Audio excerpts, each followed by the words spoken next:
Good morning po. I'm Police Executive Master Sergeant Sinaida Abanillari Abad, designated po as Chief Clerk ng PCR, Batangas PPO.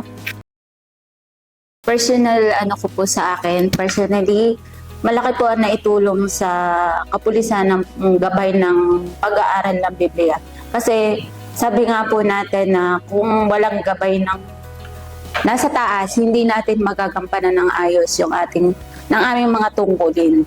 Sa pagganap namin po sa aming trabaho, laging nasa isip kung ano yung bago umalis ng bahay, isipin muna ang pagpe-pray at humingi ng guidance ng ating Panginoon. And then sa family at sa trabaho po, mula po nung magkaroon ng MBK, naging close po yung sa trabaho. Based on experience ko po sa dati ko pong assignment, parang naging isang hindi lang katrabaho kundi naging family po kami dahil dito po sa MBK na ito. Ang pinakaano ko po laging nasa puso ko yung kaisipan na without God, we are nothing. And then, yung isa po na laging sinasabi nga natin na mahalin mo ang iyong kapwa gaya ng pagmamahal mo sa ating sarili.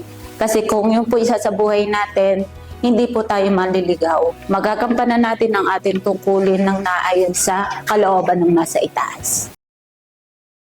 Sa ating po mga life coaches, salamat po sa patuloy ninyong paggabay. Salamat sa inyong dedication para sa amin na patuloy kaming gabayan bilang aming mga life coaches. Kung kami may mga kailangan tanong, naandyan po kayo para tulungan kami spiritually, especially po yon. Nagpapasalamat po kami sa inyo.